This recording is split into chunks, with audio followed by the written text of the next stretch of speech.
Thank you for turning to page 121. Today we're going to take a look at a box set I looked at before on the channel about 3 years ago. Beltstrike.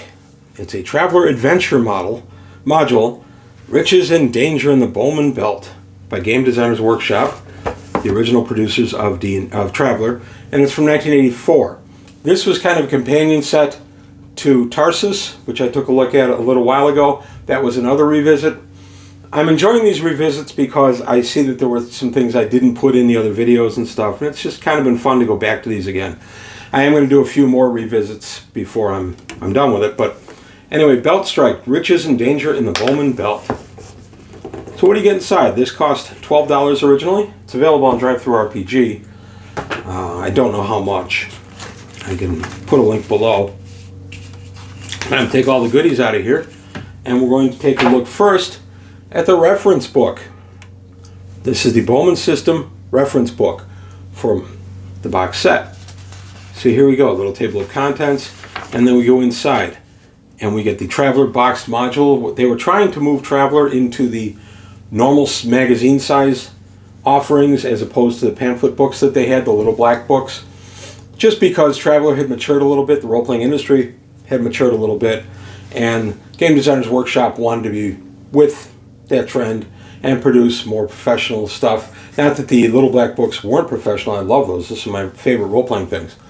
But this was just the next step for them. So we get the Bowman System itself, all the information. This is in Behind the Claw in the Spinward Marches. And it has a reputation as an interstellar junk heap. The Bowman System is interesting because it's a belt of planetoids orbiting a primary, Bowman, the star, along with a single planet and 12 satellites. So Bowman itself is not a main world, if you will. It is a system of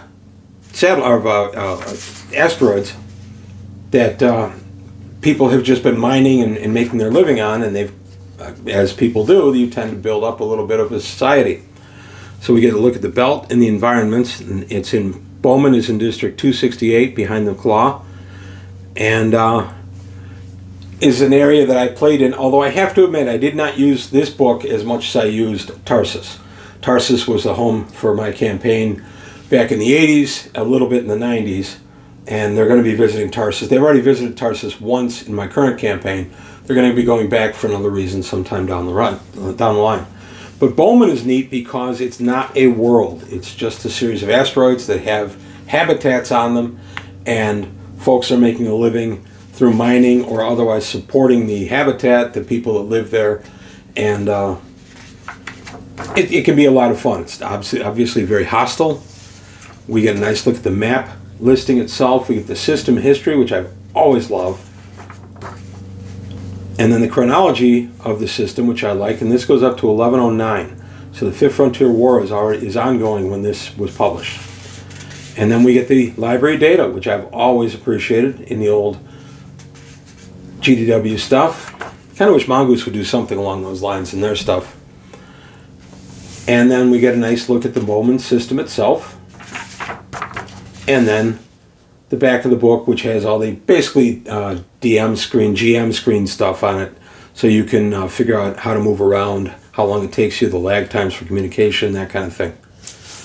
So the next book we got in this was the Belter's Handbook, Beltstrike. Belters are neat. They were an early Traveler career that you could indulge in. You could be raised as a Belter, and then you could go into it, follow the family business, that kind of stuff. And the difficulties that come along with it, such as the fact that you're almost always in a hostile environment. You have to really conserve your goods. The Expanse did a nice job of showing Belters. So there we go. We get a look at the prospecting itself. Down here, we encounters and events, mining. If you're going to do more than prospect, you're going to stake a claim and mine it. And that's what Belters do. Zero gravity, low gravity. How you play that. And this gave out a nice set of rules that had already been in Traveler, but expands on it a little bit more. So you get more of a flavor for how to do zero G or low G combats. The various ships you can have in there, mining platforms, and equipment that you would need. And then we get a Belter character generation table. and all the information for that. 0G activities chart, it's kind of neat. And then again, more GM information on the back here of how you would actually run the area. Now we get, it's one-sided, a nice map of the Bowman system, if you will. Koenig's Rock. This is the capital, I guess we would call it. And we get a nice look at what goes on there. We have the Undertown, the Old Town, the Strip, Rockport, Koenig itself, Leland, just kind of neat. And then something that they used to do in these box sets, which I still love, for the busy GM, here you go. You don't have time to make up NPCs, there you go, you've got a bunch. Or you're getting a group together and you're going to sit down for a game. Well, here's your player characters. Quick and easy, we don't have to worry about anything. There he is. So I like that. These are very handy. I did use those. I didn't punch them as you just saw, but I did Xerox them. And I was able to use them that way.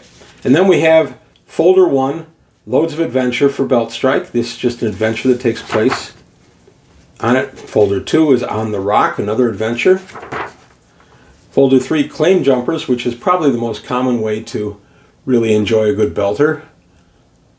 Claim Jumpers is a lot of fun. Folder 4, Archaeology, you come across that ancient ruin.